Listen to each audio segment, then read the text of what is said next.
All right. First time ever. There's a first time for everything. This is it. Welcome to Jay's Corner. So today, and starting in a few minutes, we're on a 10-minute delay. I set it a delay up for the other people in the league. You can see it there. What is it? 20 team league.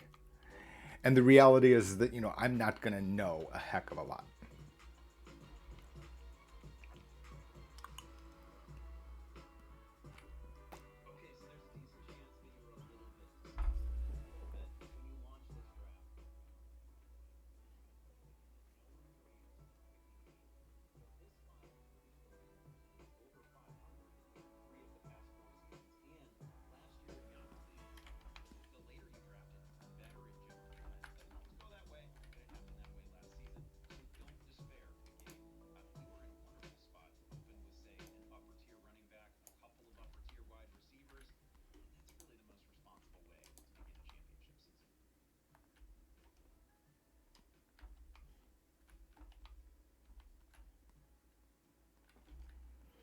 So I pick eighth.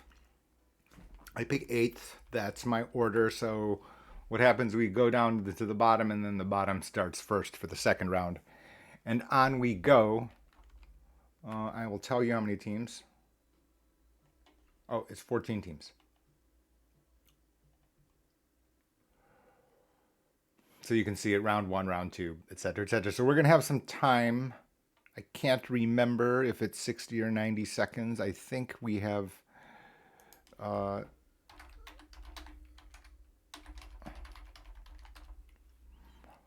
I want to call it 60. So how many is this?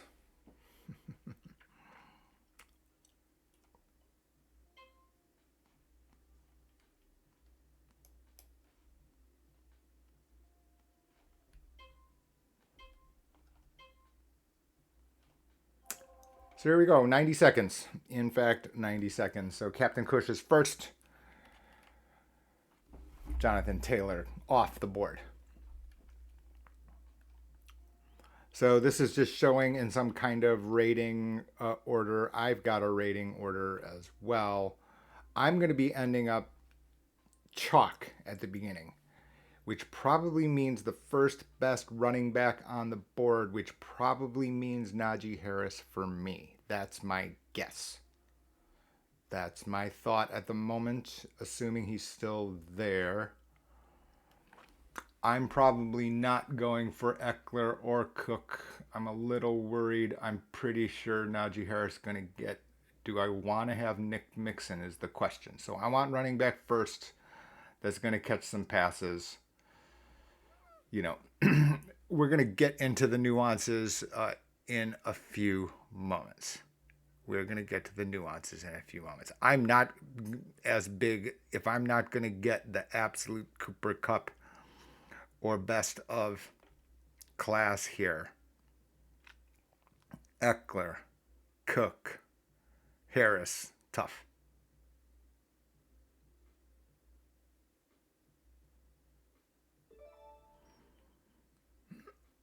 For me, I'm going off the board here.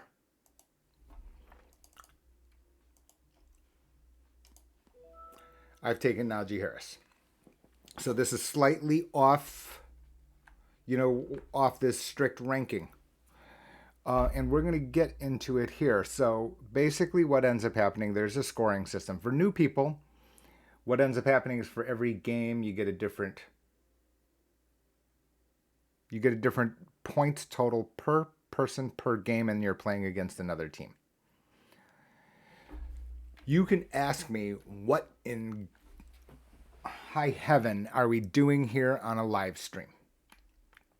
I showed the poker live stream where I played unsuccessfully in a tournament, but I wanted to show you for a particular reason, which is, the probability weightings uh, of poker are actually very related to probabilities of the way that we have, make financial decisions. And that, of course, is, what Jay's Corner is about. People know this. Okay, so I'm going to be looking for the next best uh, wide receivers or running backs. We'll have to see as it comes here. I'm going to have biases here, and I'm going to tell you what they are. The biases are they're going to be that I'm going to pick the wide receivers from the best team. I need a quarterback to throw to them. The subscribers to Jay's Corner, you all know I've got a particular bias towards a particular team in the middle of Texas. I'm probably not going to be choosing a Dallas Cowboy. As sophisticated as that sounds, that is probably going to be my bias. I don't have a lot of hope for my lifelong team. They are my lifelong team.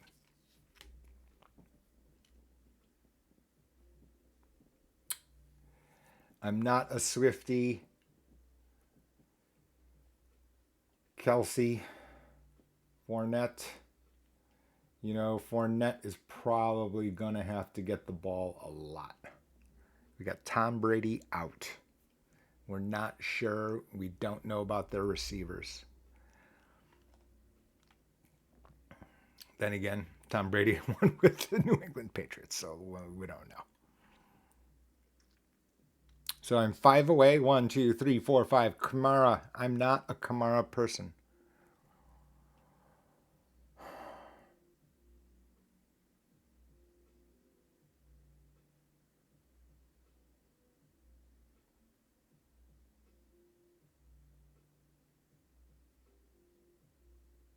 Ooh, I'm going to take Travis Kelce if he's available.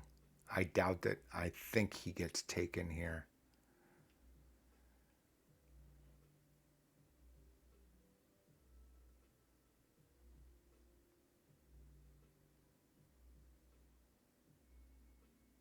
You can see it pretty chalky. Only 18 was gone here. I'm taking Kelce if he's available.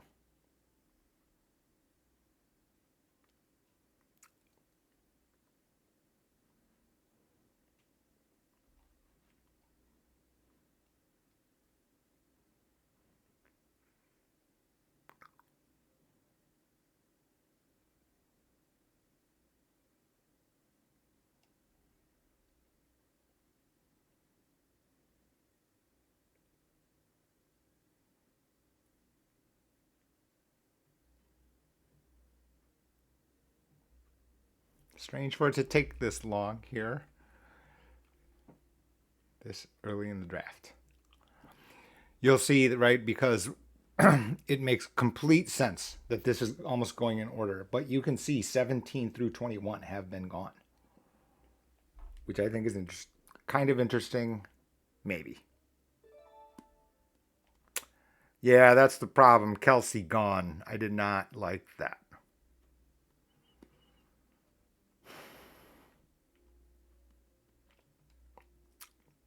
I'm going way off the board here.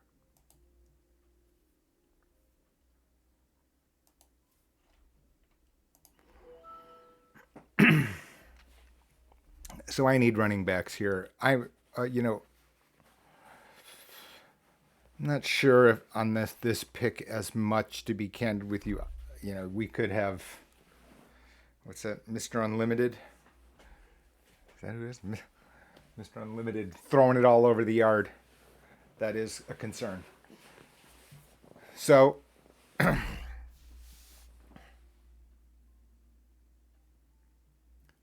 I'm short wide receivers. We're going to have to get on that. There are tons of wide receivers. That's my view. There are tons of wide receivers, and wide receivers we just simply don't know about. Too many of them. Especially since I was the first 7. Basically, what ended up happening is the top tier of the Kupp, the Jefferson, the Chase, gone. So now you have big groups of people, and that's kind of where we are.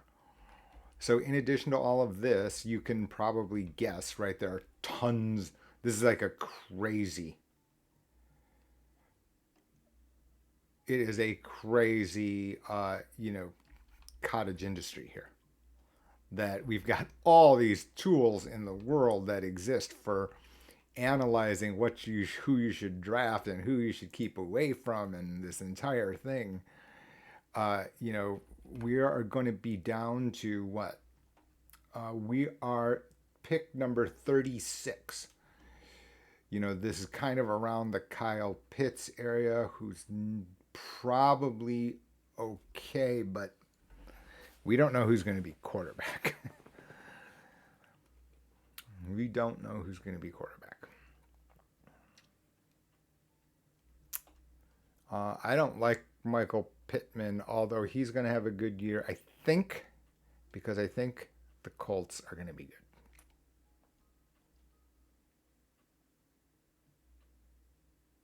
I would take Pittman over Higgins by a long distance, actually. DJ Moore, probably. Baker's got to throw. He's got to throw for that contract, baby. I wonder if I'm actually for... Yeah, okay. How bizarre.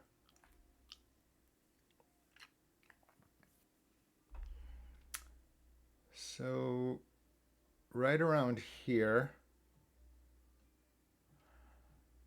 I'm for Williams first for sure, instead of Kyle Pitts. We're wide receiver next for absolute sure. I'm not sure about A.J. Brown here. They're going to be good. We've got to think that the Eagles are going to be the best in the NFC East. That's probably my guess. Breece Hall. Okay, I don't know a thing about Breece Hall, and I don't care, to be candid with you.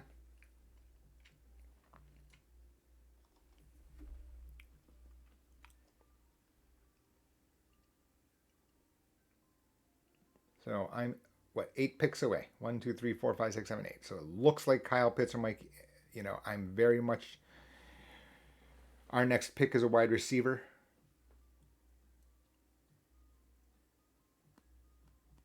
It's got to be Mike Williams.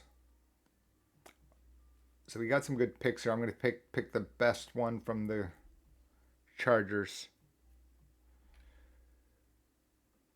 Probably want to have Mike Williams and not Keenan Allen. That's my guess.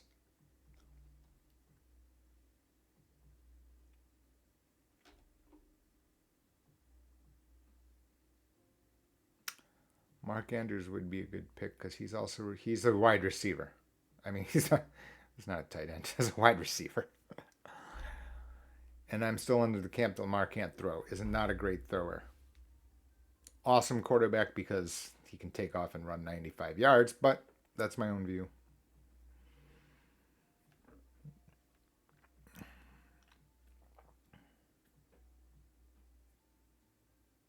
Pretty straightforward so far, though. We don't have a lot of persons. 26, 28. Only 26 and 28 have been gone. My time's coming up here. Wide receiver, it's probably Keenan Allen, I suppose.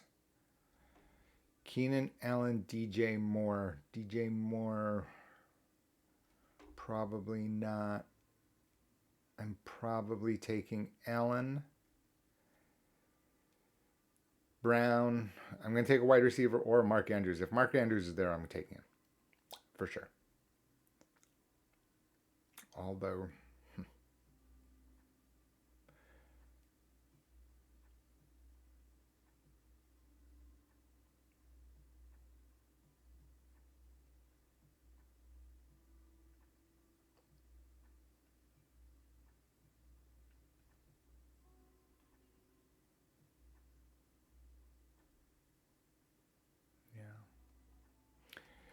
So what you see here is that, there are these projections, and these are some projections of the average projections going forward, which makes entire sense here, right? It does make sense.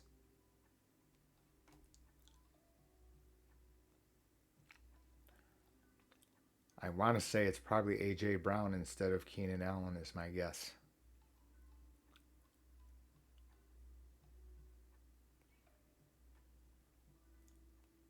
I have Jalen Hurts throwing little balls to A.J. Brown across the middle, to be candid with you.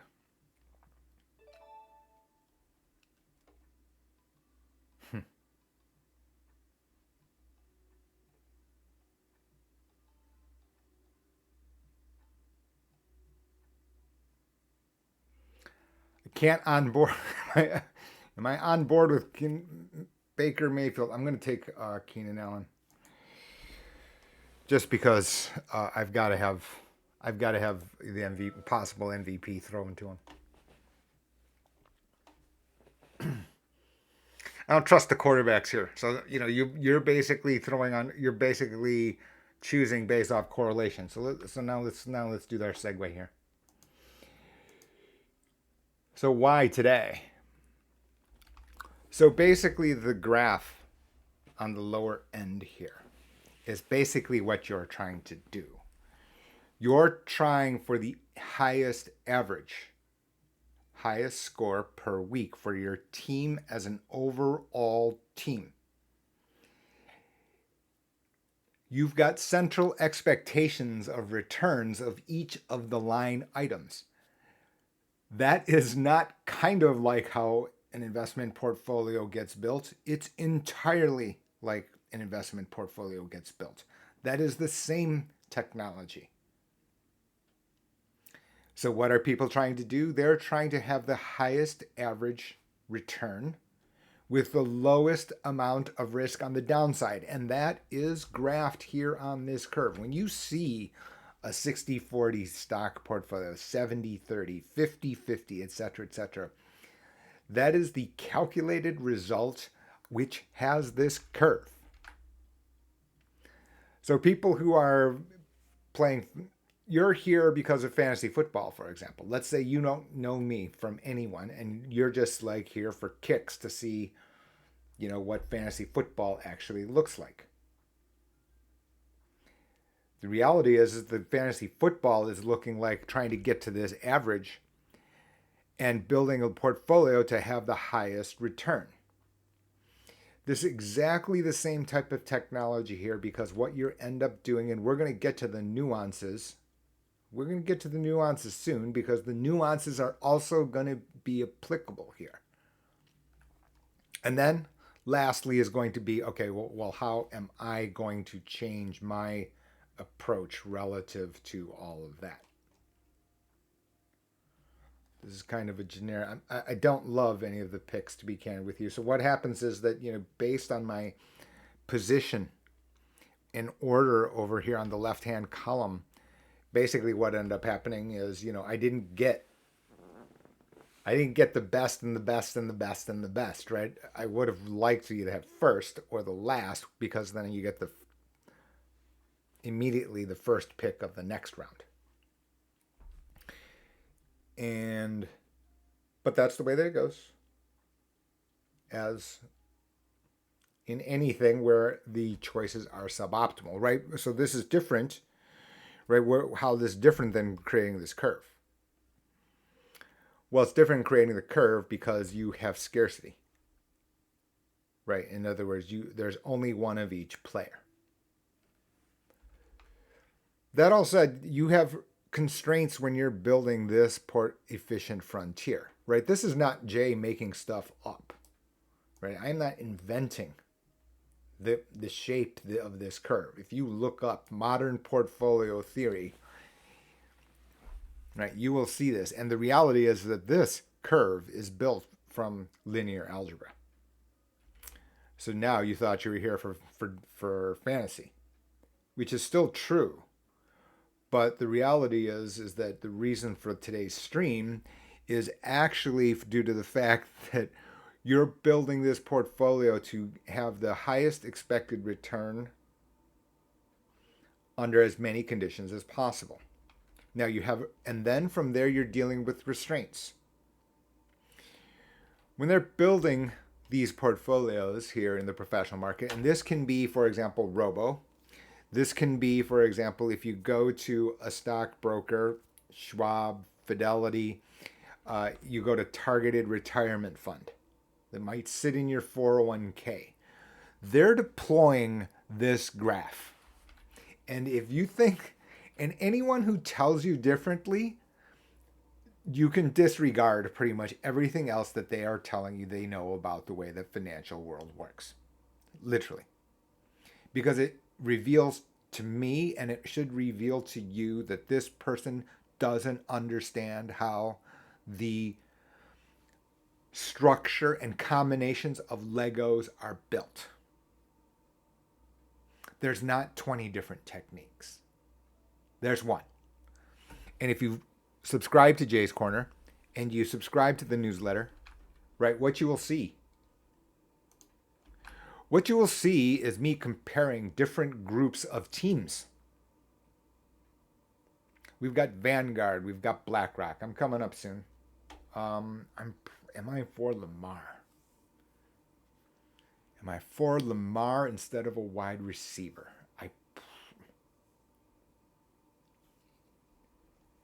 I probably am.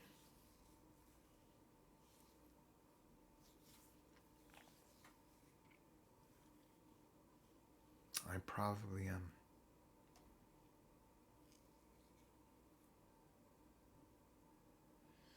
This comes down to commodity versus specialty, right? Because of the scarcity value. Because of scarcity value, ooh, okay. That's right. I'm taking Lamar. He may be gone. I could take Mahomes, by the way. I have no problem with Mahomes here. My own personal view is Patrick Mahomes has heard lots of talk about other quarterbacks who are all of a sudden better than him. Josh Allen, Herbert. Now all of a sudden, Patrick Mahomes is the third best quarterback in his conference? I don't think so. I don't think so. That said, he does not want to run. That's my guess. And that's the question. He may not need to run. I think that they've got they've got the best offensive line in football. And don't get me wrong here. I'm not sitting, most of what I know about football, about pro football, comes from this phone in the form of podcast. So, I'm not podcasting the Red Zone channel. So, who do I listen to? I listen to The Ringer. Right, hold on for a second here. So I've been a BS podcast fan for a decade, certainly. Is it a decade already? Getting old. He and I are in the same age division, so that makes total sense.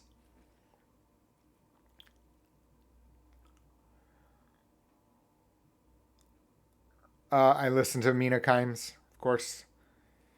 I want to say she's half Korean. I'm the real deal. I'm both my parents were Korean. You can hear Mina say that she's younger.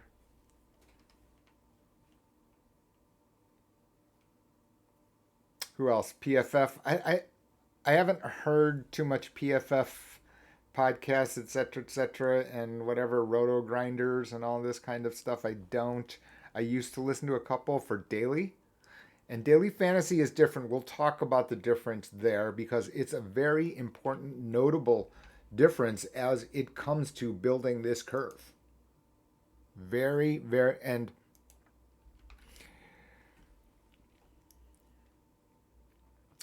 so I'm going to stop the talk here.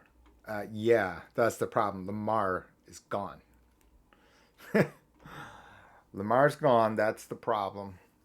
I'm probably going to reach down here to Mahomes, who can be gone here.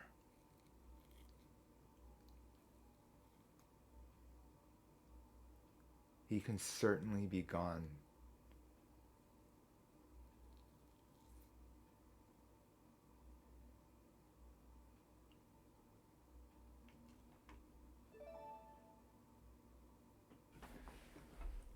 Yeah.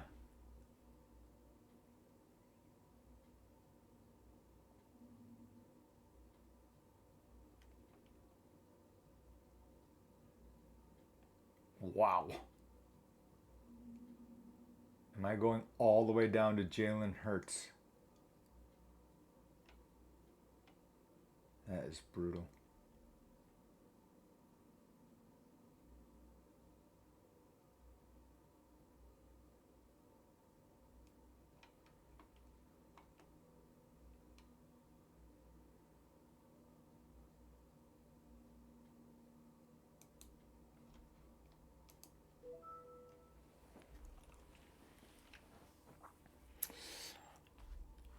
So I went way off the beaten path here. I took a much higher risk path here intentionally. So I didn't want to miss on the quarterback. My guy's got to be able to run. He's got to play in a weak division.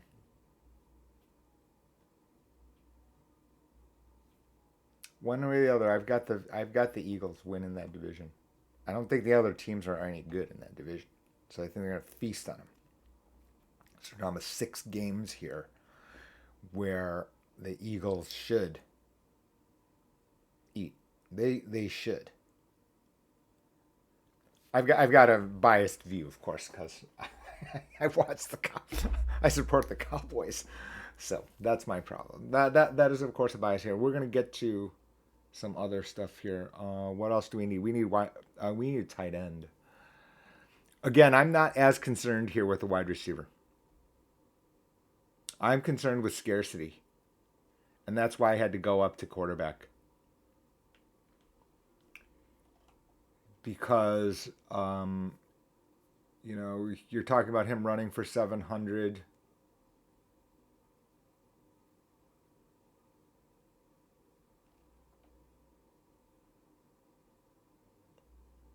We need a tight end. The problem is we need a tight end. We need a wide receiver. We need a flex player and a kicker. So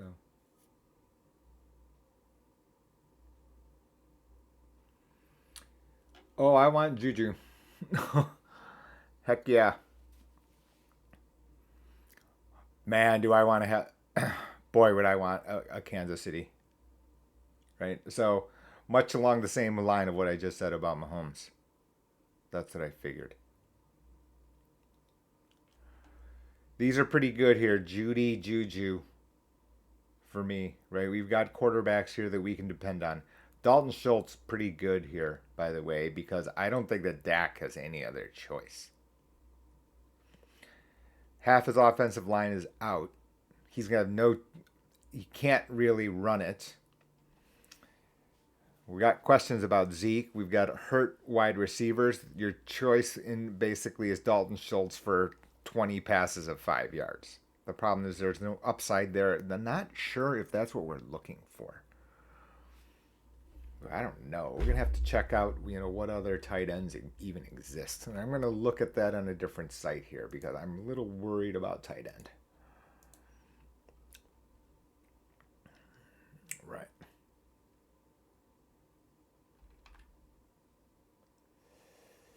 We are pick 64. Kittle, Goddard, Schultz. I don't know. I don't have Schultz this high. I don't think so.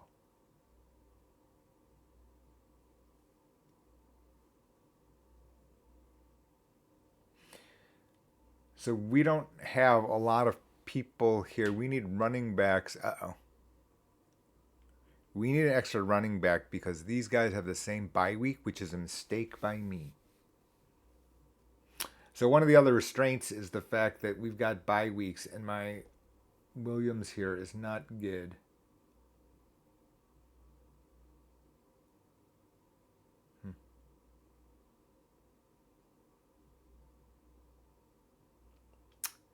That was a mistake.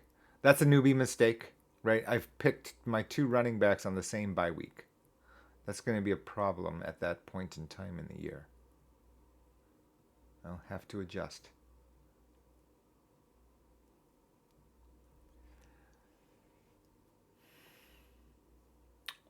Really?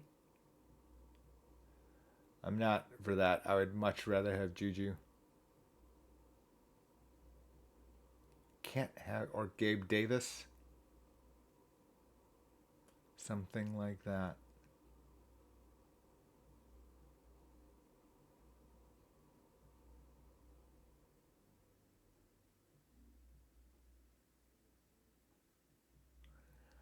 I'm 2 picks away here.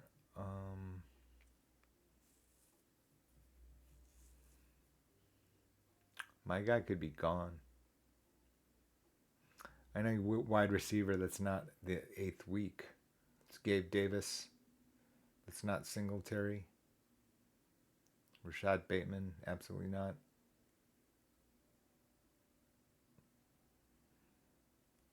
Ayuk. Jerry Jeudy, week 8. That doesn't work. Jerry Jeudy, week 9. That does work.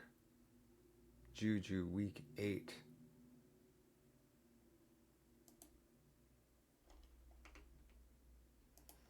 Risky.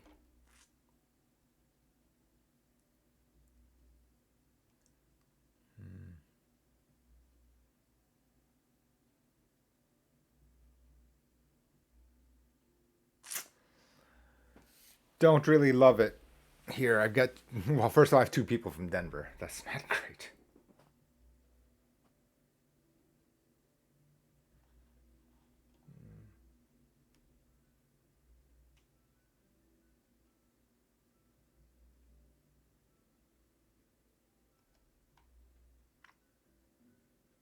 Not very happy here.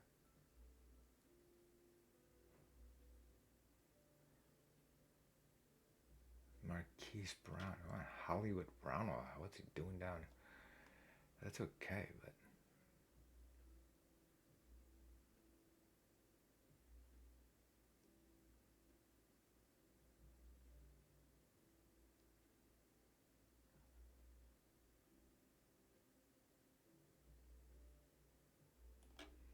Goddard probably, but he's. So I've made a mistake, right? Because over here, if you take a look here, the reason that this curve works out, right, is that people are trying to minimize the relationships across the different asset classes, right? So if you go to Jay's Corner, if you go to the actual channel, what you'll find is something about hurricane forecasting, right? They're building a model, and then the model has a bunch of inputs, and then the model adjusts. Well, under portfolio, what happens is, let's just call it stocks, bonds, European stocks, European bonds, emerging market stocks, emerging market bonds, commodities, crypto, right? All being rows and columns. That is basically what's happening. Inputs, the first input, of course, is expected return. And that's a forecast which has uncertainty. So these are, all of the inputs are also then estimates.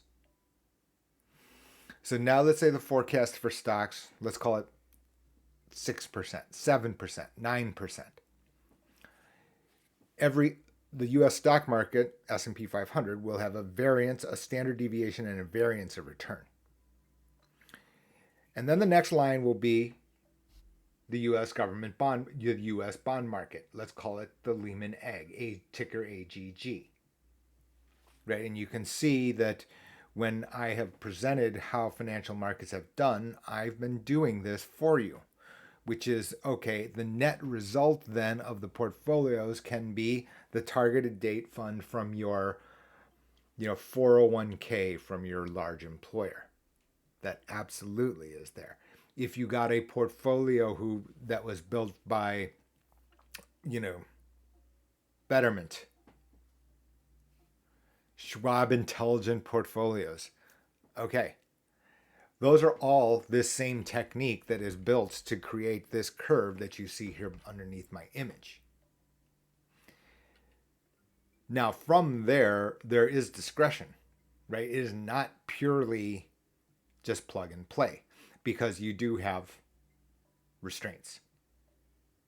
One of the restraints, for example, is you don't short, right? Because in the fact, the reality is that in order to create the curve that you want, it can easily be that one of the groups of asset classes can be a minus weighting, right? In other words, 60% stocks, 40% or 20% US government bond market, minus 10% emerging market bond. That could be the resulting answer, but given, for example, if in your 401k you can't really do that because inside the fund they may not allow a short position. So, in the same, if we draw back to fantasy football, the problem that I've created for myself right here is the fact that I have on my team I have both two things, which is kind of big given the fact that I've only had five players. Right, this is not great. Right, which is number one is I did not keep track of what the bye week is, and I've got three of my players out on week 9. So I'm going to end up having to trade out of some of these guys at some point. I'm going to have to trade out. So there are adjustments during the league, and these are the nuances that a first-time person would never know. Or no, they would know if they did any preparation, which I have not. So, all right. So now where are we? We are going to be pick number 77. Who's left? This becomes then, we're getting to the point where once you start getting down here, this is going to be a question of, okay, some judgment here on who's left and then fulfill your needs. So I need tight end. I need a tight end. I need kicker. I need defense. The kicker and defense can wait. I need flex. Absolutely, one of my flex got to be somebody without, do I have 3 in week 9? That's very dumb.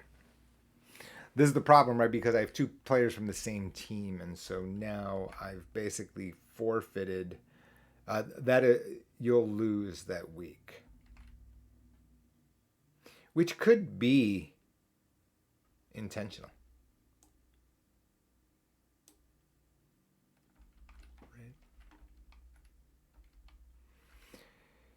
You could make that case where you're not going to win every single game.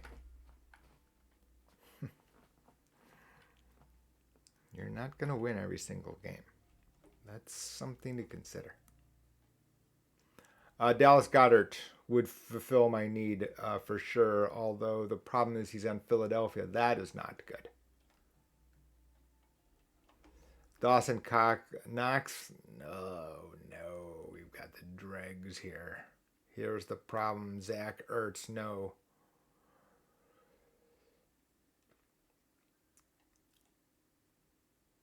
Pat Freiermuth.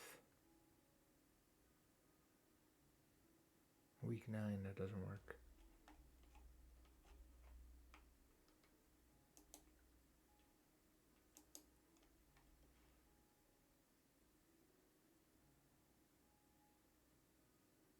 Cole Kmet, he should be good, but he's plays for a terrible team.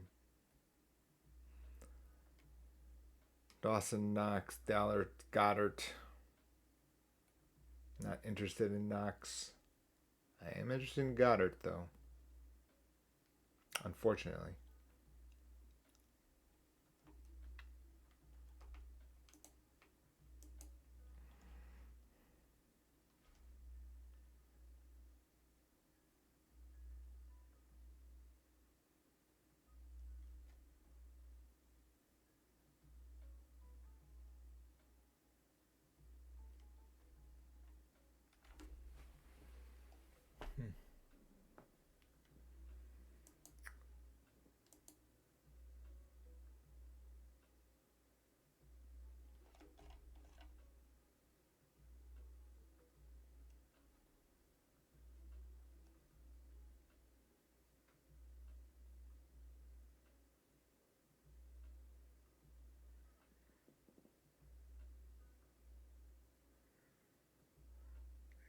Elijah Moore is my guess.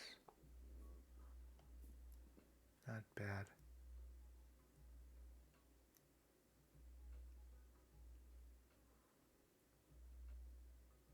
Pollard's hard no.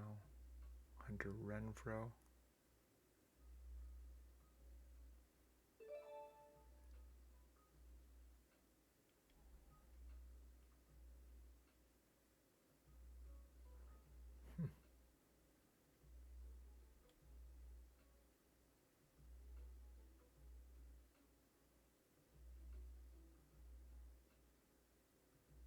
Wow, bad.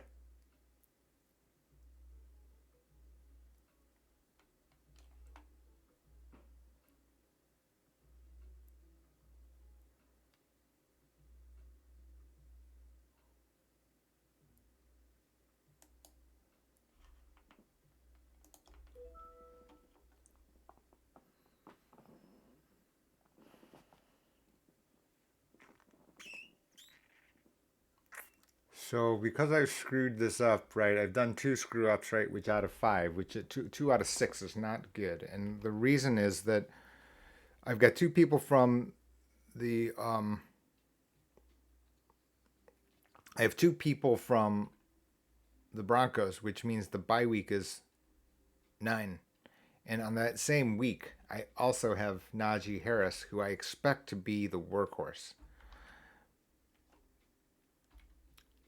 The problem here is that, when you're in the middle of the draft, you've got a problem, right? Because you've got nobody who can hit you, who can win the week.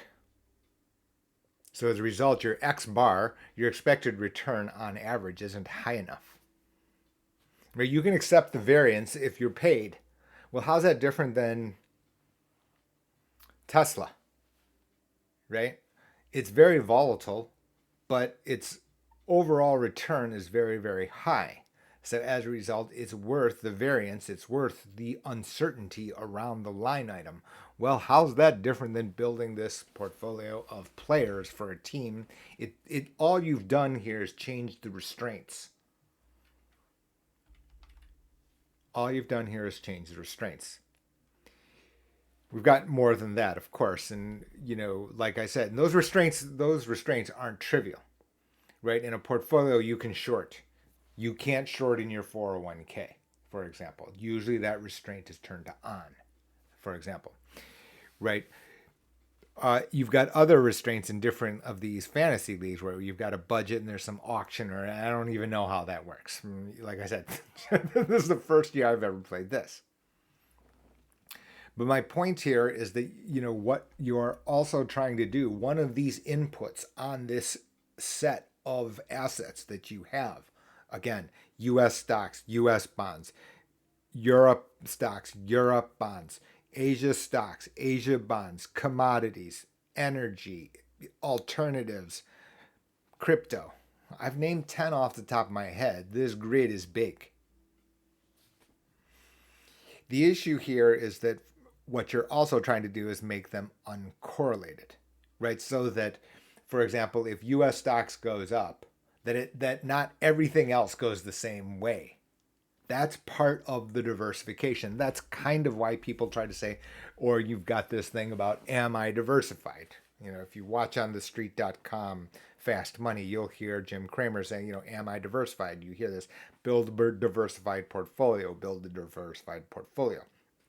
And basically what you're trying to do is that if US stocks go up, is there something to buffer in the other direction?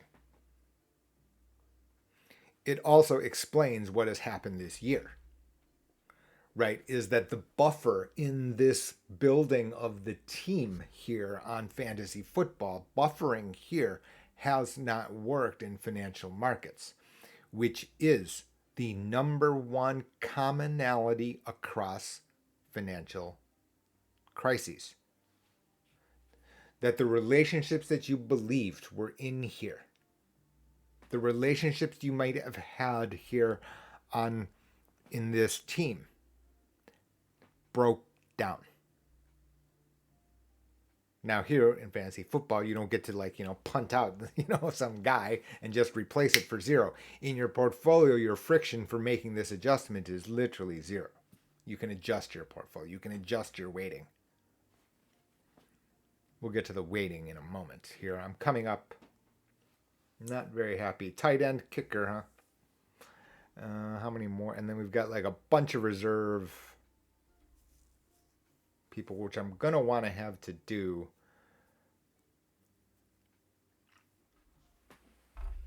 Dawson Knox, really? Are you kidding? I get no interest. I'd actually rather have Pat Fryermuth than I would Dawson Knox.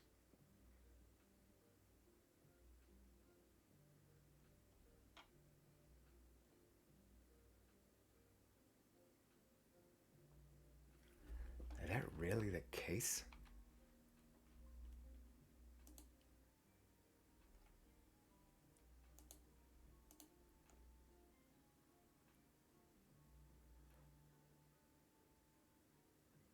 Yeah, I'm for Pat Fryermuth down here. I got no interest in this person as a. I just don't see it.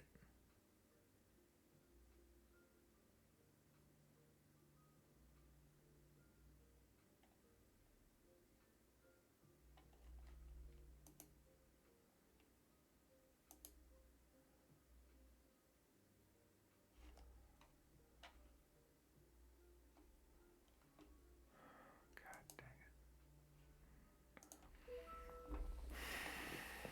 Not happy. Again.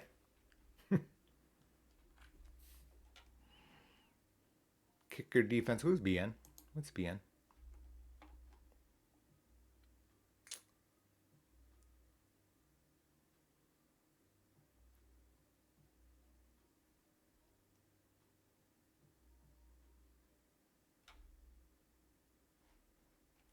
So I got reserve players here. I need people for running backs here that are not week 9. There's no question.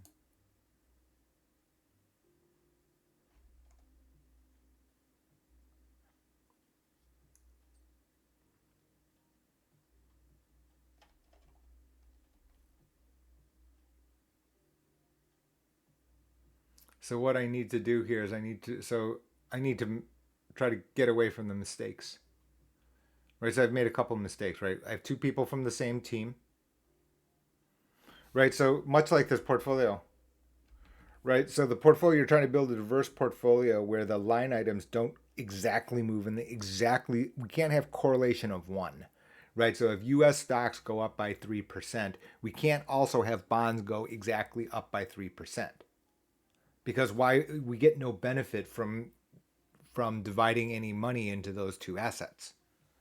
In much the same way as I'm building this team, and I'll show you the team later, is that you don't want to have everybody off on the same week because they're going to get 0 on that week. This takes longer. I always forgot, it's like this is taking longer than I thought. It leaves us lots of time to get to the nuances, though. So let's just continue here. So much in the way that we're building this team, we're building a diverse portfolio, trying to not have people do what? Play on the same week, play on the same team. I violated both of those, right? I'm a better analyzer of your financial portfolio. I promise you that, right? So anyway, this here is creating this curve is done using the very, very similar method. And like I said, this year has been a difficult year. If you look at Jay's Corner, move this here for you. Right, if you look at Jay's Corner, what you see, and which is, those are your addresses there. 3 links there. Which is the Substack there goes through and actually compares different results of different people's versions of these curves. That is basically what I'm doing. Is it saying, and it's important because you're not making the statement that the guy who created this curve is a moron. BlackRock and Vanguard, I assure you, have unlimited computing power to create their estimate of this curve. I assure you of that, right?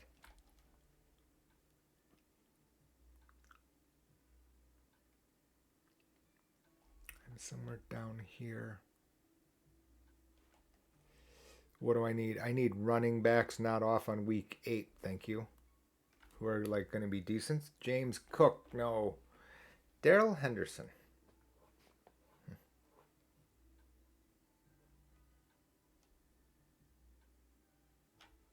Robert Woods. You know, he's good.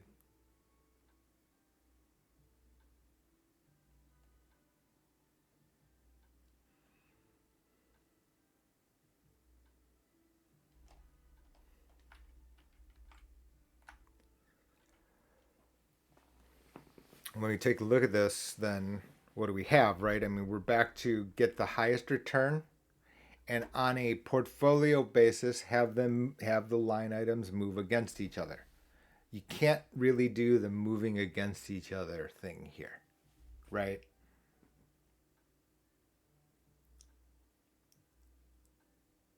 If you could, you would, right? Because your goal here is just to have the best record throughout the year. So this is your best team. Let's, for example, say it was static, which it's not. I mean, we'll probably reconvene after half the year is over. And I'll give you an update. But my point here is that, we've got all of this stuff to say. Some people are doing research. They've kept away from Antonio Gibson. We're at pick 100, and he was supposed to be, way up here. Everyone keeping away from some of these guys here. Devonta Smith.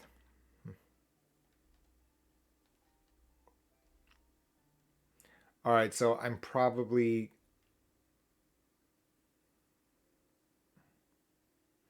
running. Seattle's just going to be so bad. What's this thing say?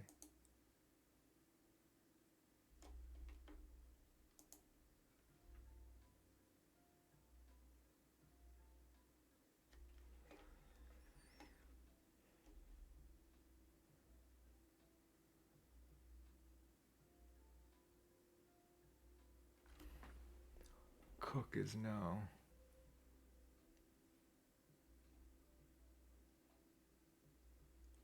Madison. Madison's not awful.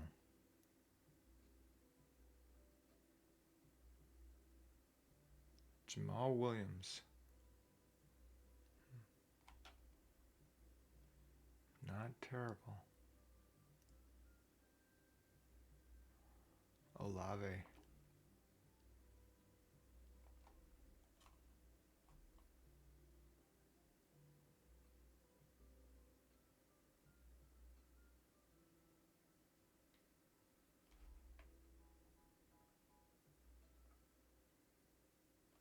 Okay, so I'm going to be looking for running back that's not on week 9. Right, so I'm trying to, much like this portfolio, you're trying to plug. Here you are paid for higher expected value.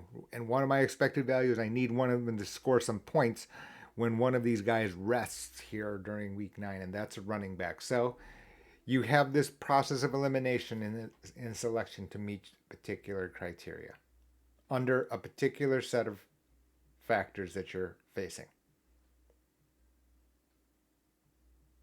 So you can remember what I've been saying here about this year. Difficult. Right? US stocks down, US bonds down just as much during the first quarter. Stunning. Right? This portfolio, this curve broke down. Even though ex ante before the beginning of the year, the inputs completely made sense. In the same way, what am I doing here? I'm faced with, errors, candidly, right, in building these correlations because I forgot to think through the bye week matter,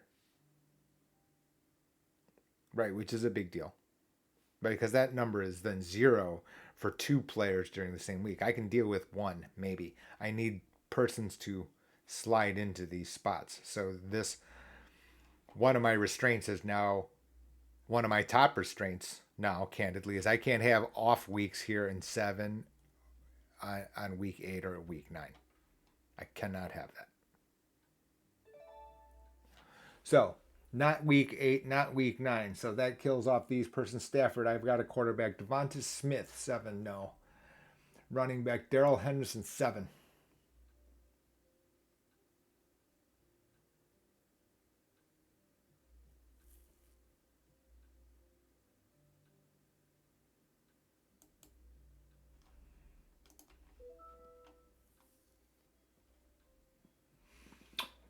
So you can see what ends up happening back to building this portfolio, and now it's starting to get interesting. Right, actually now it's starting to get interesting because why? What do you have? You've got me just like in a portfolio in your real life, right? The world, your requirements now change slightly. Yeah, we knew at the beginning of round 1 we're just max expected value. Yeah, sure. But what ends up happening is now the circumstances start to change. Your needs then start to change as a result, then driving your portfolio in that order. I can't stress this enough. It's just like unbelievable. I'm going to flip over here for a second here to Mr. X.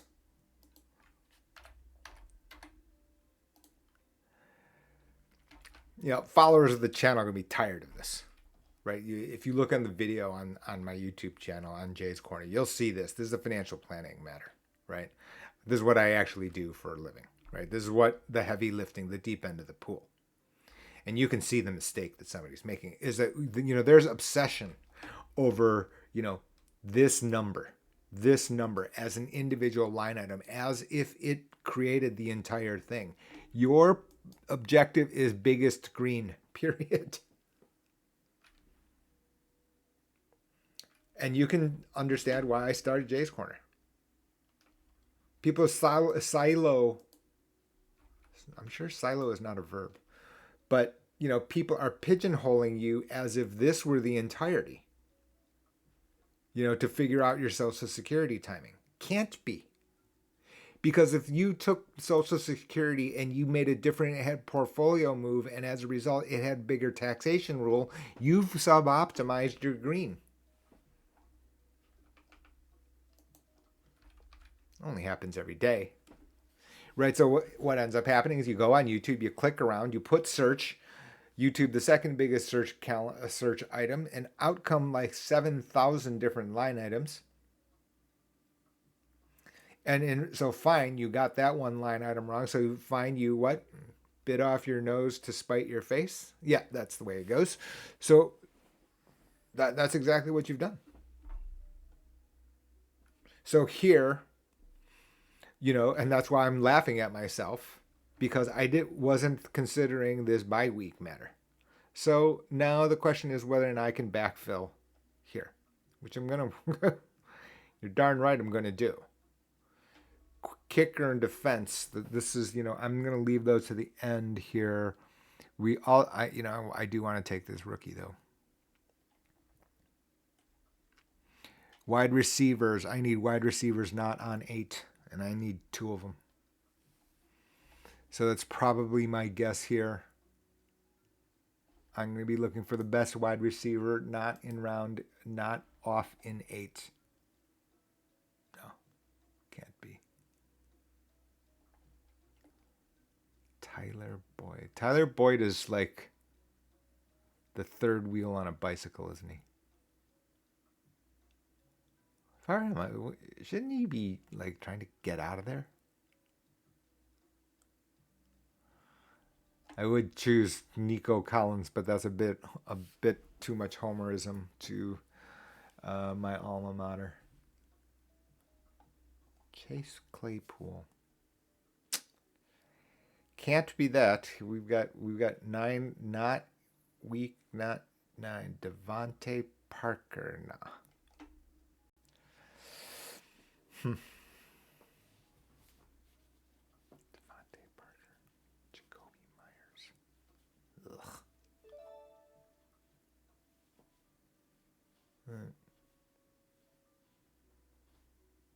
We need to stay away from 8 or 9, huh? Gauge. It's too bad.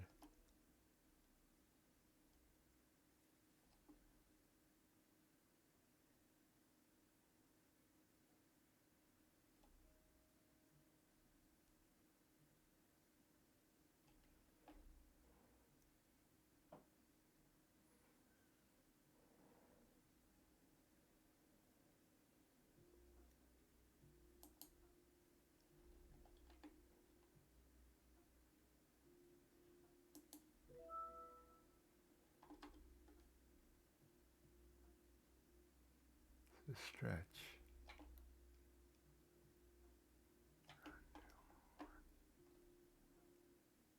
DJ Chark. Not terrible.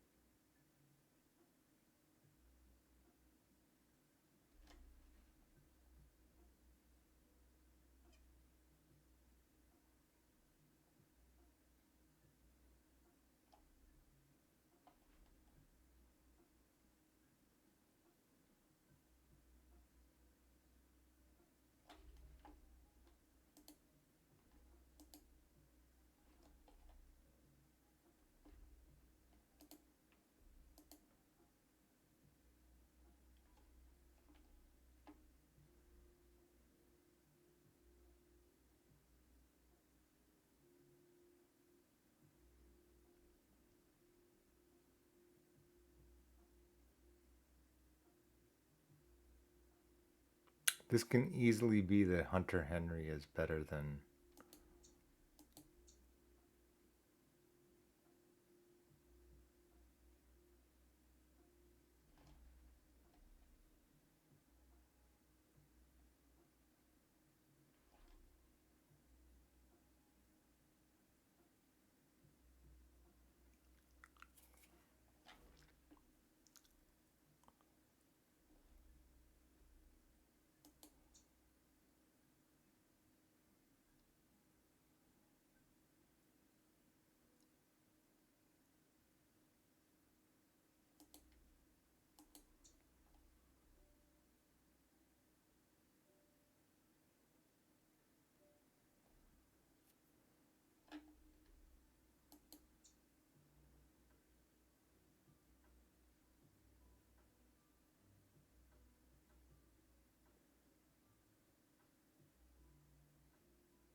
Matty eyes at the end.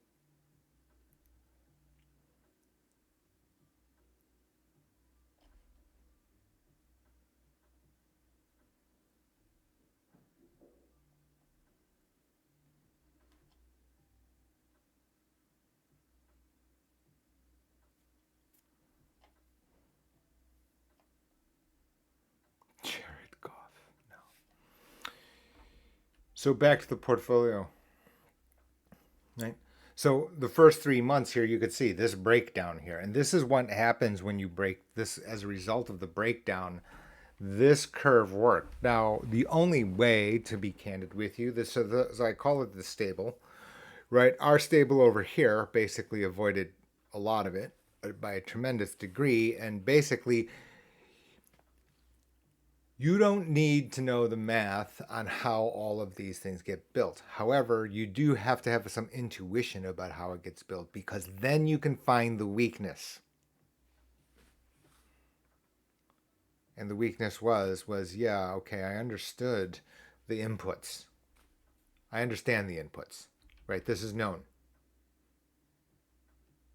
Right? BlackRock, Vanguard, every other of the large houses, Robo, they're using the same general technique. I get it. Yeah, that's not a coincidence. You know, my school, that's where I got it from. Sure. But in there was the breakdown, right? And that breakdown was, yeah, that presumed the normal path of expected returns. the Federal Reserve has just pumped the money with trillions of dollars, which made it an outlier difference here, both last year and now the flip side of that coin this year, now. And that entire reality and dynamic started when?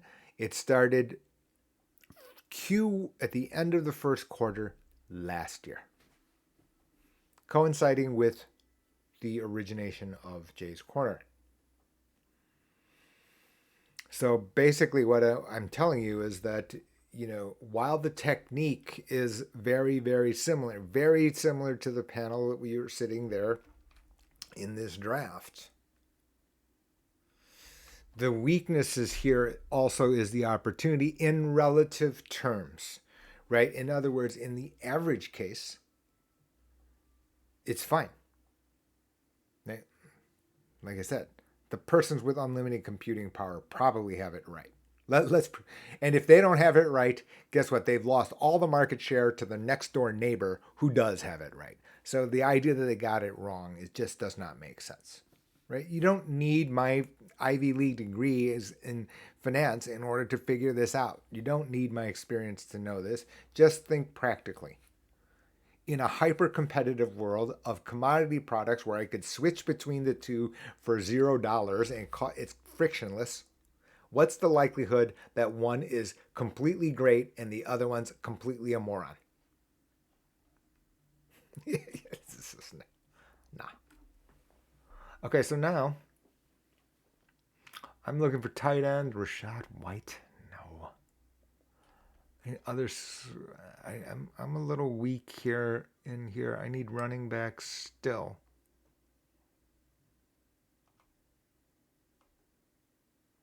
I need running backs not for week 9.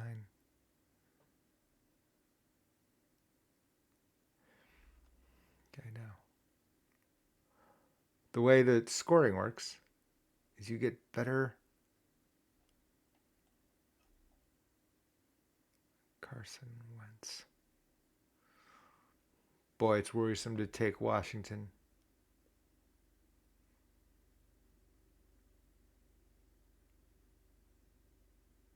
Right. If you're talking about running backs down here.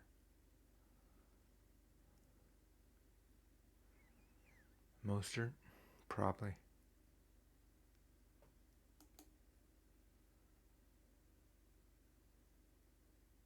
Perrine. God.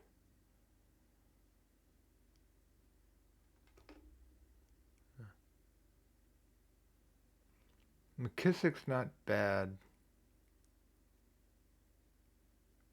because he can catch. They use him for catching and they use him for end zone stuff. Probably. Tampa Bay. I have no idea. Chicago's going to get like 2 wins this year. Rushing touchdowns, 2. Here's the reason here. So it's almost certainly McKissick.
Hey, what happened to my music?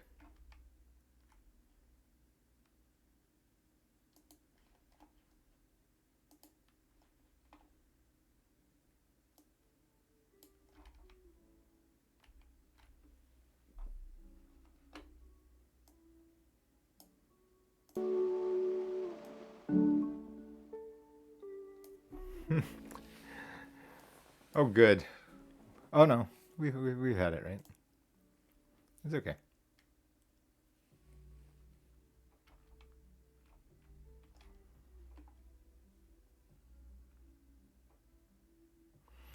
So what we had during the first quarter, back to this, we've had a total breakdown of the correlations.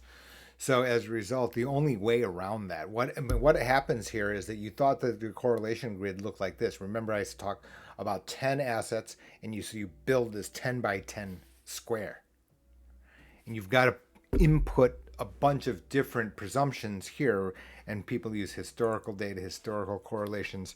There's more, which are covariances, right? Meaning how much do the errors of the projections, then how do those errors relate to each other, right? Because you're trying to build this curve where you're having the greatest expected return and the lowest variance, meaning deviations from that curve.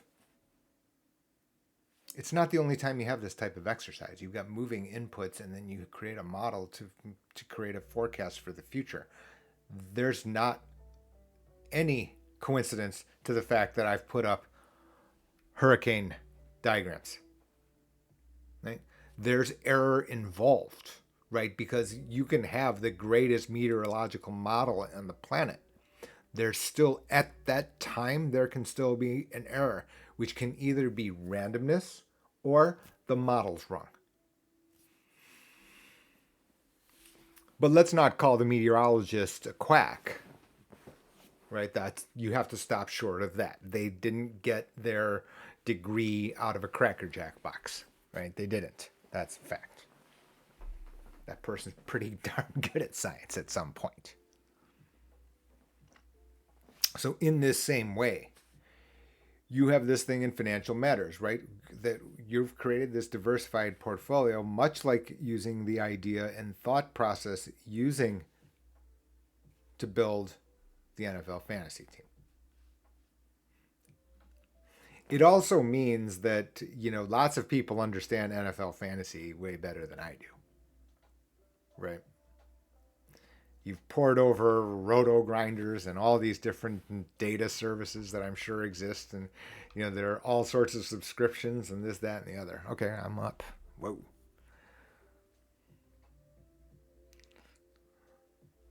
Take a flyer on the quarterback, not Justin Fields though. I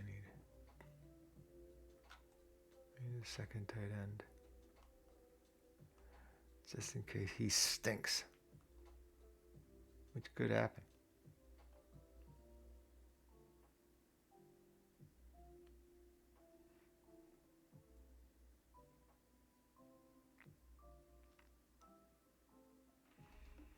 Irv Smith is one of those guys who's supposed to be good but never is.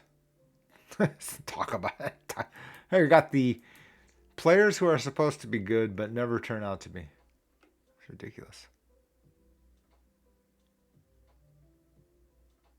Hunter Henry's okay. I mean, at least you know what you're getting. These guys really should be like monsters. Like maybe it's Gesicki.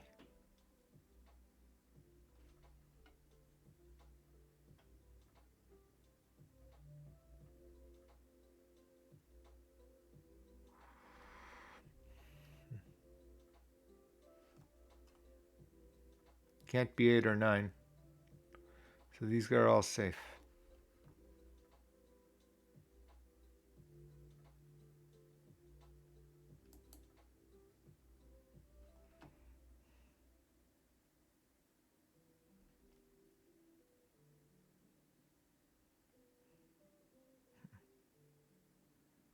This is no. This is no.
You gotta be careful here. Kickers have already been taken.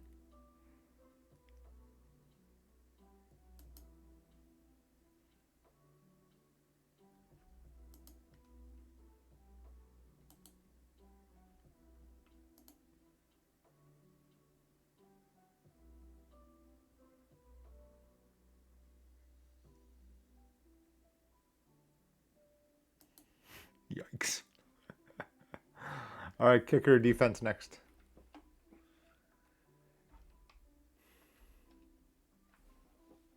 So we're back to here.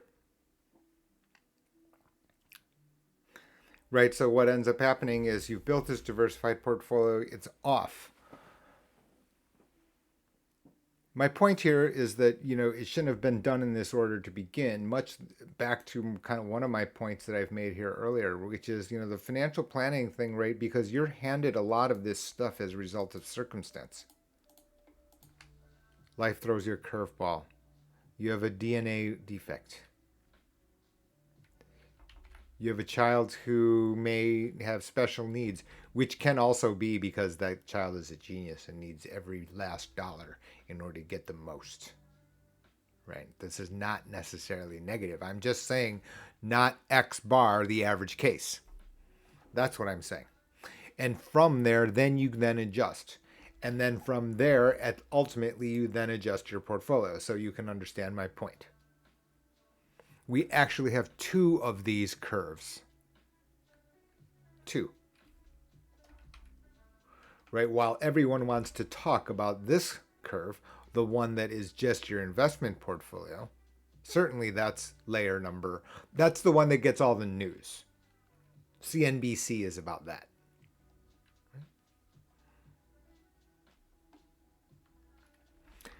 That said, there's a second exercise, which is, okay, now you can look at these rows. Is it rows? Rows. I always get rows and columns mixed up. Rows, right? Social Security, pension, individual brokerage account, qualified funds, cash, other financial instruments. You've got them. You've got that also another separate set of another second grid. And so you want to see me in full flight, which I call in full flight, meaning using as much bandwidth and resources and experience to the greatest degree possible, is that one. Right? The combination of those items as expressed by the rows to build you this curve, the best that we can do for your entire net worth, which is the green. And hey, if that means that we have a different portfolio as a result, now we then figure out the portfolio of stocks, bonds, cash, European this, European that, which has not worked out.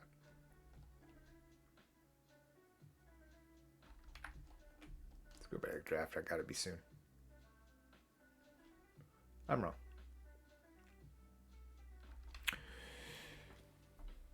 So back to what I'm doing in full flight, right? I mean, very, very clear. Can't be. So and this is why I'm not a huge fan of what you see on social media and in our video age. This is the point of book 2, by the way, which I kind of have settled on the bridge, your bridge to retirement. Because up here, it looks like 62. No one said this couldn't be 32 as far as age. Nobody said that. And in fact, one of the chapters of the new book is going to be the fact that in this generation, look, if you're Charli D'Amelio, who is the highest earner on TikTok, you've made so much money here that now, guess what? This entire grid looks different. We're not worried about this income number over here. But then we can think about this. Hope she has the planners and advisors. She can basically, at this point, plot a path for not only those herself, her sister, but all of those around her. Literally. It's so extreme, in fact, that the reality is the idea of going to college now, has to be called into question. And I'm not kidding. I'm the overeducated with 2 degrees, expensive ones, right? But the reality is, if I were 16 years old, I could certainly, and I were, creative and smart and prettier, then you could say, hey, I'm to learn these social media algorithms 100% of the time.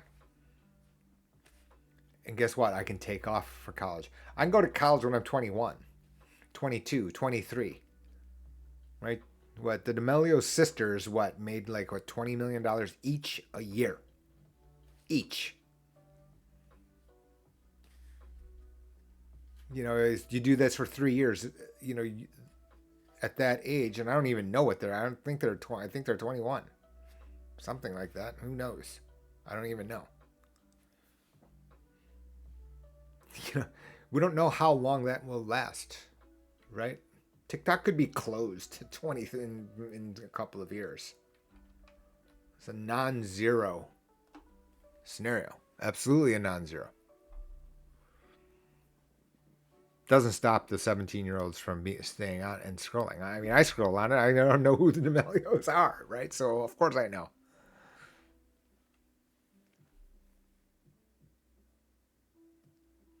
My point is that you get over here. Nothing's too. Is anything interesting going on here? I'm in a few picks. What do I need here? 1, 2, 3, 4. Kicker and defense. I think we're probably gonna try for it. Let's just see where we had defense.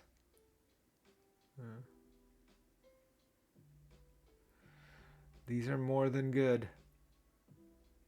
These are more than acceptable here.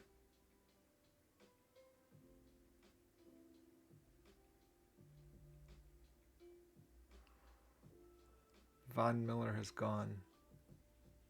Doesn't matter. Indianapolis.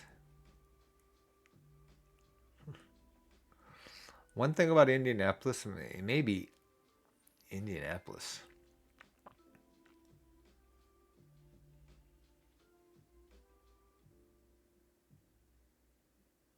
Yeah.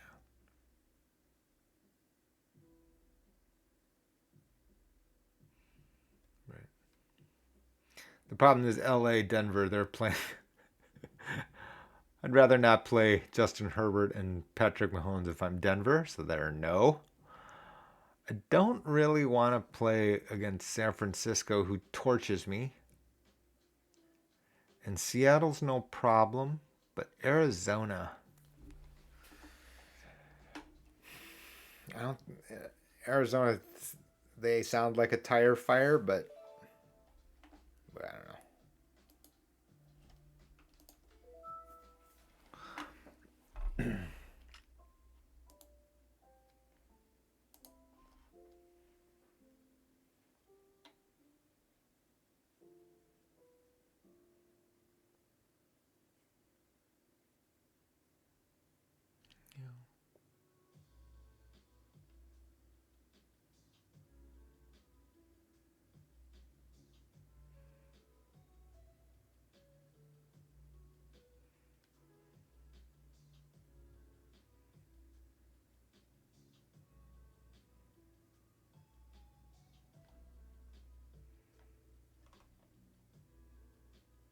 So I don't like the team at the beginning of this draft.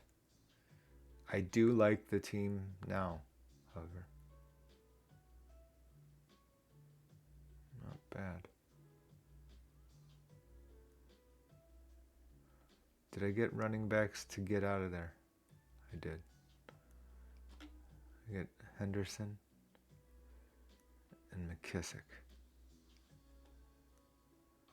Not great. Could use another of it.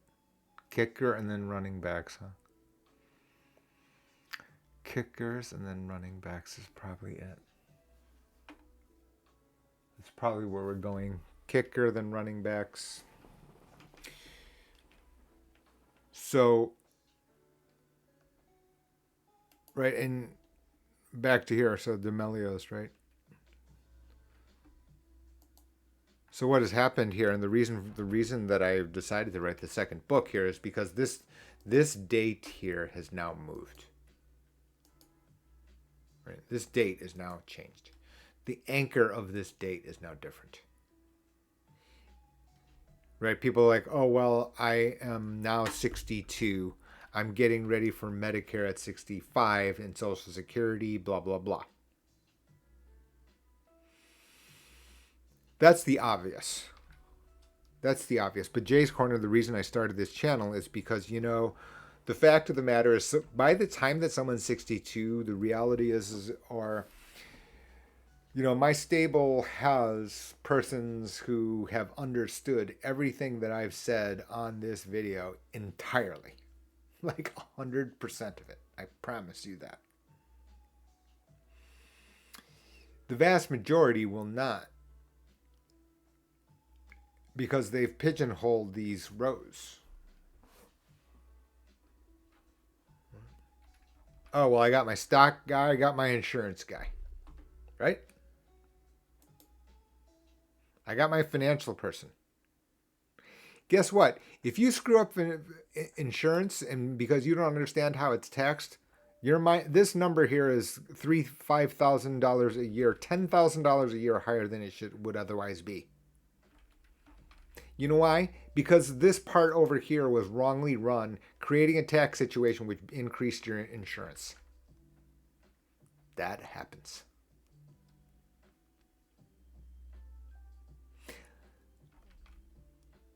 Everyone get that? Right? In other words, the ripple effect from the pebble in the pond, by pigeonholing these away from each other, the ripple effect now is coming back to you because of these topics are interrelated, which they have always been. It's just that people have kept people in silos, and it's getting worse. That whole process is getting worse, and that is because, the YouTube optimization algorithm is 10-minute video at the moment. It's YouTube's world. I'm not. They're not my rules. Right? I never would have had that. Right? Because the same principle is to look, because it's so big, some of these restraints, that it affects over here. How's that different than, every little item? Well, yeah. I got too many guys off on week 8. That's got to be my restraint. I have a tax matter. That's my restraint. Guess what? Portfolio's got to be adjusted. Asset location of which account, completely different now. Absolutely. Oh yeah, because why?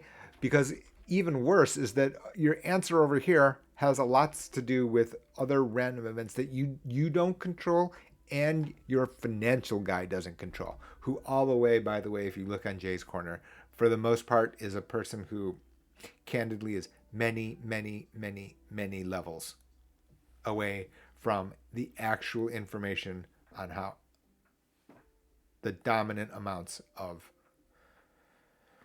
asset allocation decisions that create that curve. That is not made by your, Edward Jones broker at the strip mall. Sorry. All right. We're on Kicker here. Fairly clear. I don't want to mess around. Okay. So now we got three groups left. We got 3 players left. And now we're filling in across our restraints. Right? And what are our restraints now? So let's see here. Ooh. That's ridiculous. The ridiculous thing is I could have been showing it to you this entire time. But everyone who's not really.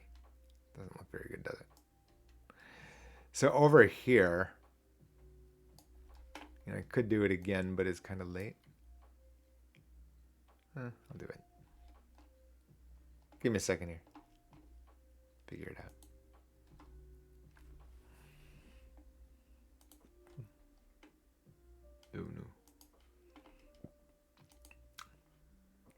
I am getting better, notably better at the whole, you know, streaming deal. No question about that. Okay.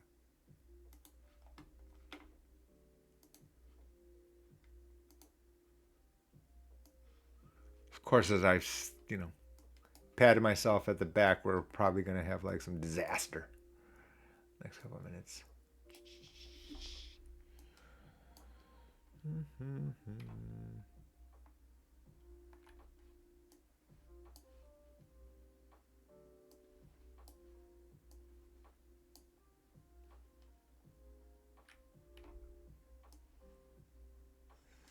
All right. Cool.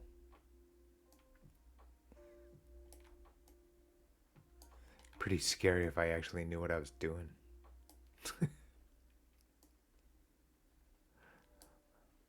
Knew what I was doing on this video production stuff.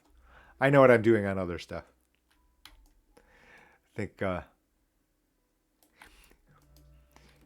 tell persons, when I'm doing all of these videos and public, appearances, and it's kind of overkill to try to tell people I'm not making stuff up. It's a skeptical world. It's a skeptical world, for sure. For sure.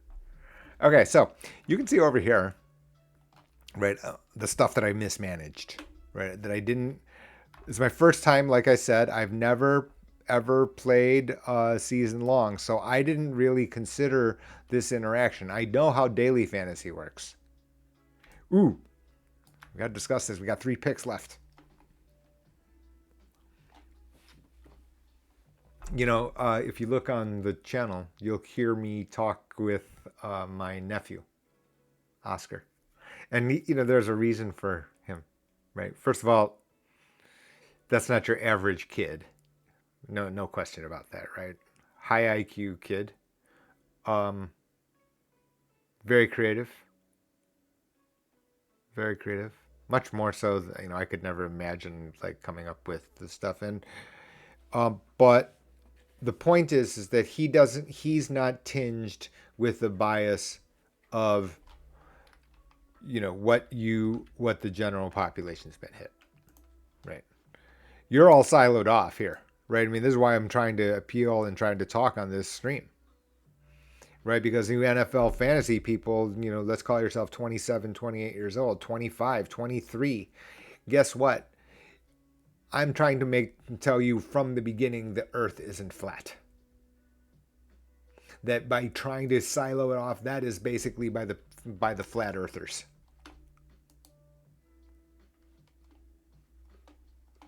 What are you looking for? Maybe a backup quarterback is certainly one. I could certainly consider that. Down here at bad levels, right? Because what value are we going to get? Jalen Hurts goes down. We got a problem.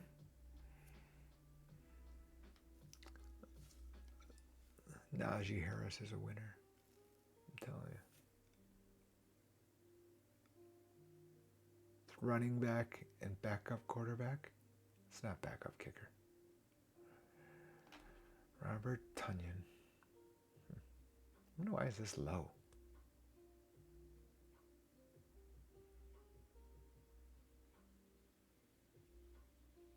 Can't be Goff.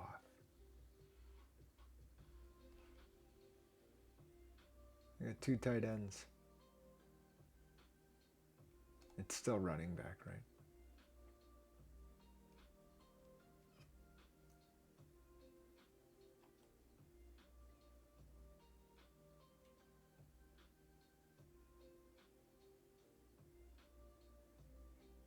Wentz.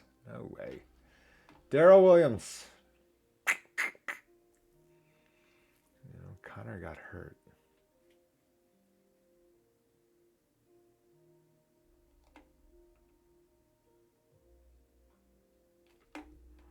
This is running back, I think.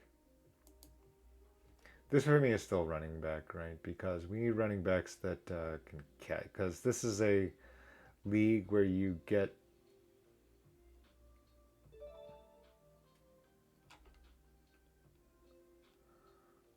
Sony Michelle.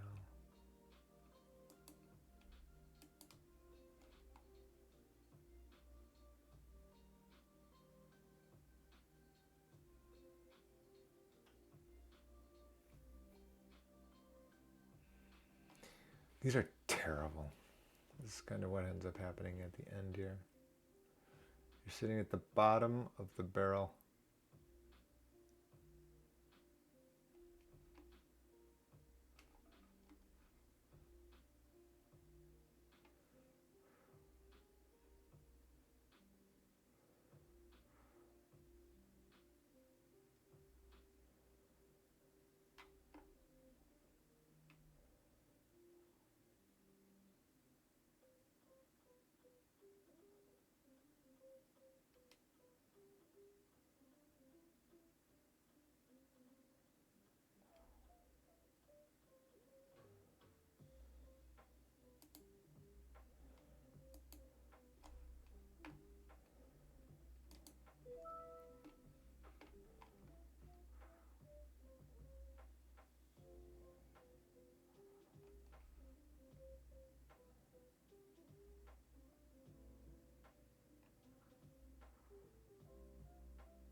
Last point here. We got 2 more picks. That's it.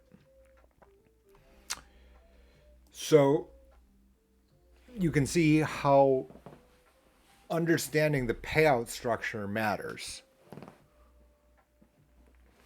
So when I started the stream at the beginning here, what was it, hour and a half ago?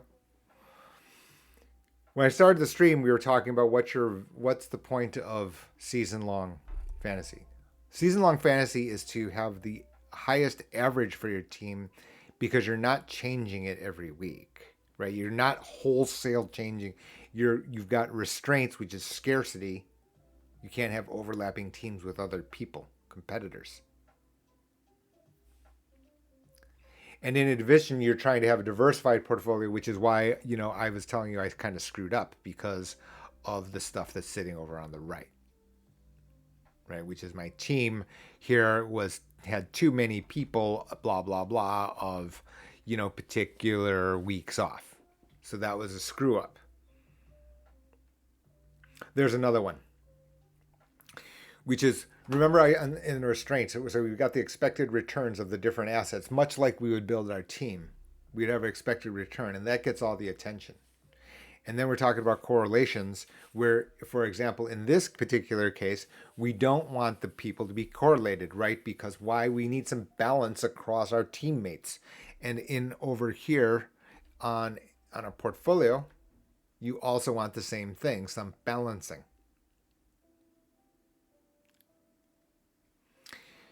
So everyone knows DraftKings, right? Everyone knows what DraftKings is, which is daily fantasy. That's different.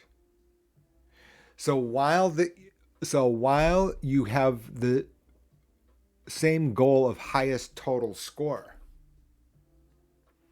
you actually want the highest correlation across these line items. And this is why you've got Patrick Mahomes as your quarterback and Travis Kelce as your tight end. So that one person having a good game is most likely to have another person with a good game who's the most likely receiver. And so you have this idea of having people from the same team under daily fantasy. Because in daily fantasy, you're on tournaments when there's a million entries. When there's a million entries, you're trying to get first. And the way to do that is to have the most correlated, highest risk, and yet still have the highest overall return. In other words, you're handed a different objective, and from there you built a different portfolio, right? Because the payout structure was different. Oh, hello. right? So now you can see my point, right?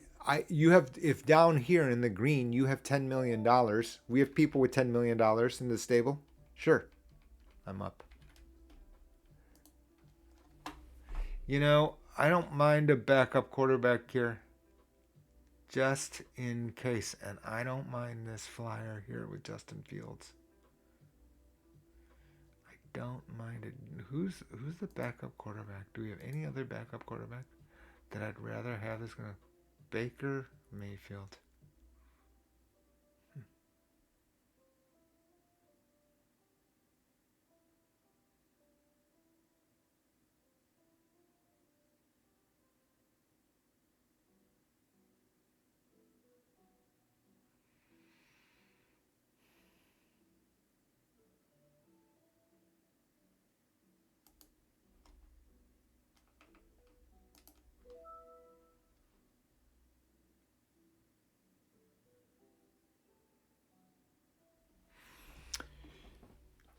Just one pick left, so we're gonna see here all players. Let's take best available. I want to say Mike Davis, almost certainly, right down here. I need running back that can catch. Right, this is PPR, which means that if you get a reception, you get a full point. That's the difference. You have to understand the technicals here, right? Boston Scott. Too many people from that team. So anyway, back here, right? Because of the way that daily fantasy works, daily fantasy, the person gets, and then not only that, you don't win on the season total. You win that week by week. So now you can see what I'm saying. In other words, the rules are different. The payout structure is different.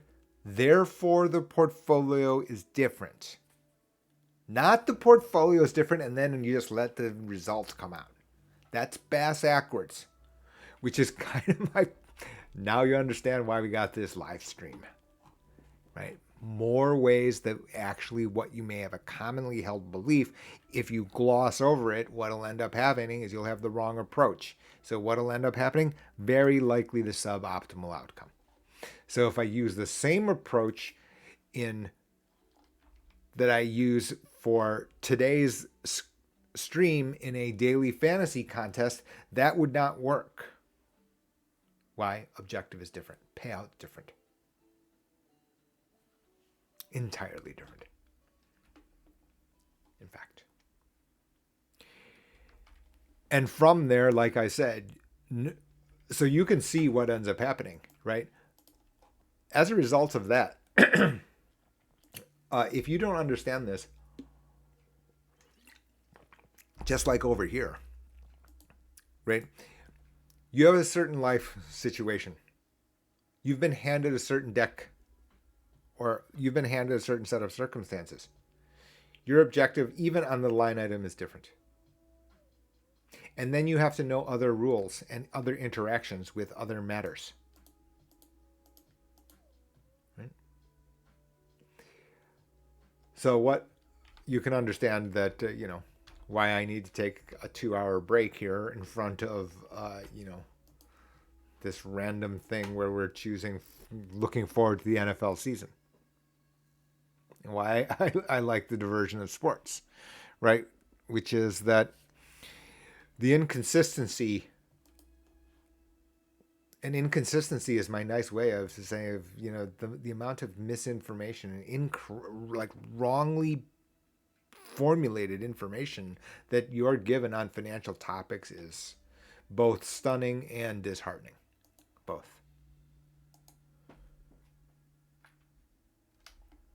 Person doesn't have this right. Why? Your individual broker is so far away from where the actual action and how the decisions are made on this portfolio, on that diagram that I just showed you. They think, oh, well, I'm going to pick the numerator. Then layer on top is, okay, well, and then the way society is, well, stocks are one way, and then bonds are, and I got a stock guy and an insurance guy. And basically, so one, you've bit off your nose to spite your face. You're the one at green. You're the one at the green. Only you. Only you. That's my point. The comprehensive financial planning service, me in full flight, is because I'm here in green here with you. Because I can do all of this. I've over the past hour and a half, I've rolled it off the top of my head. All the videos. Jay's Corner. Maximize your Medicare. I could tell. I'd love to give you a copy of the scripts. I could tell you how many I've got. 0. I don't have time to make a script. Sorry. I don't have time to create a script. So the idea that I'm going to share a script with you, that's impossible. We're just a few away. The end of our period is here. Mike Davis, not bad.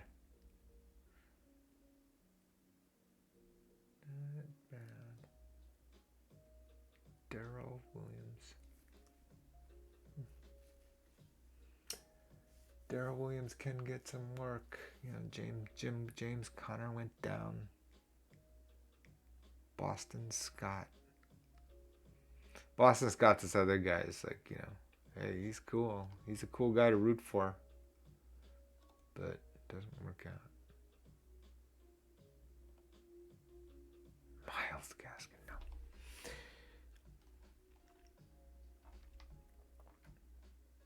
So you got everybody? Right, so as a result of the fact that the payouts are different on daily fantasy versus season-long fantasy, the construction of the portfolio then is different. By the way, I know it's popular, and this is going to be my last point here today because we're almost done. So as I said, I've made videos. Today's video is about something that everyone would call gambling, but actually I've now then said it's actually an exercise. It's a probability weighted exercise, very similar to where the portfolios are. So our portfolio is gambling, not really, right? But that is different than. So in other words, much like a hurricane forecast, right? You have a model. The model's based off probability and science, a science of estimation, which is a science. Don't kid yourself. This is not placing a ball and spinning a wheel and seeing what space it lands in. That said, there are error involved and randomness involved, right? So this is, again, the similarities. You could say to yourself, hey, well, yeah, that's different than fantasy sports and daily fantasy. We don't have time. It's not for today. You go ahead and if you're come here to me today to this stream because you're a daily fantasy person or you're a fantasy football fan and this is now your path here, right? You know what I've said this entire way, right? Of stacking the lineup, right? Because you want correlations in the same way. That is just tweaking the portfolio in whether that be stocks versus bonds and whether or not that be across all of the different financial planning aspects. That's all it was the entire time. Okay, what do we have here? We've got, I do want a running back. And by the way, in daily fantasy, if you call this pure gambling, you'll have to explain to me on what? Hundreds of thousands of entries every single week that there is this winner on who's a host of a podcast last year. The second year in a row, the person has won $1 million. The second year in a row. Call it 500,000 entries a week. For all the weeks in the football year. 16 and then 17. 33. He won twice. Before you call this a not... So basically what ends up happening is you have a calculated matter. And then from that spot... Okay. I need some guy here who's not, just in case. And who is it? Running back. I think it's Darrell Williams, right? No, not you. You.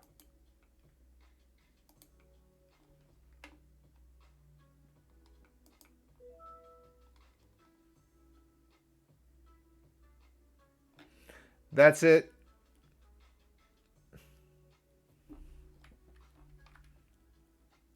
That's my team, everybody.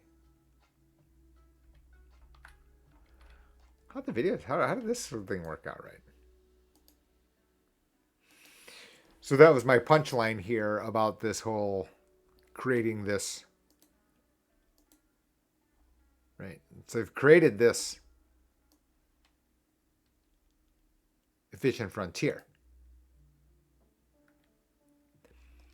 On daily fantasy, it's different, right? Because you want the highest expected result, that's for sure. But you are then building the portfolio differently. Why? Because your objective is different, which is to get the fullest amount of points, not the highest average. That is a secondary goal.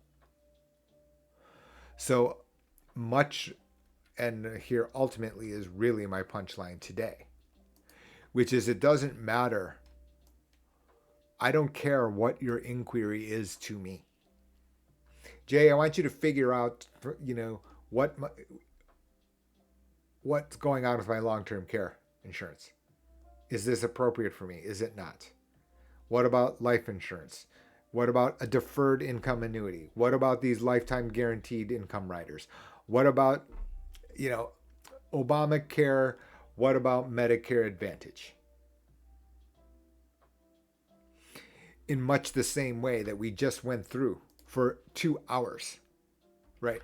How we're going to build this team over here on the far right column. What the objective, what the restraints are. How we get rewarded based on the selections. How's that different than, Jay, figure out what the long-term care is? And we're going to get to my first question, much like I asked over here. What are you trying to do? What situation, what scenario do you get paid? In other words, when do you get your benefits?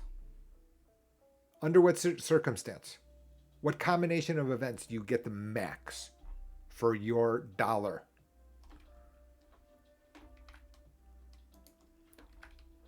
And this is my point here, which is a point of good, right? And it's going to be my last point because I think the draft is almost over.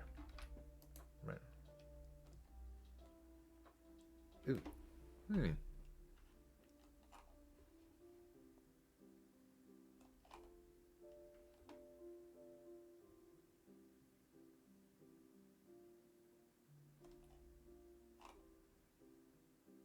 My team's full. So now what? I don't get it.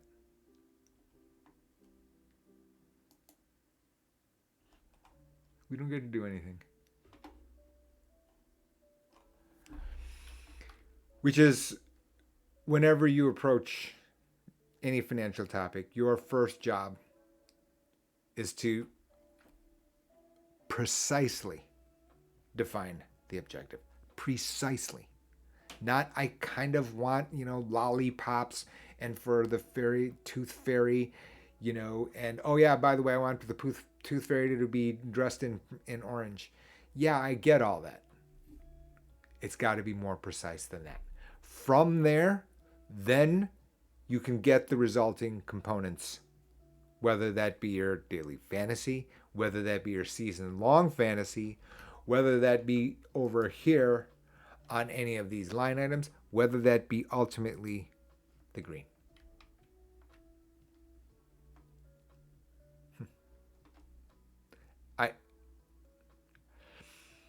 If you're here still now, or no, maybe hopefully you watch and then rewatch. Be sure if you're new here. One of the challenges is you're going to get solicited by people who have varying degrees of knowledge of topics. What I'm trying to do is tell you, look, don't discard what you know from other walks of life. Right? Those techniques aren't that different. You just need to then keep going and keep using what you already know to be correct. Because a lot of this other stuff is just jargon. The techniques, very, very similar at their core. All right, everyone. Have a good night.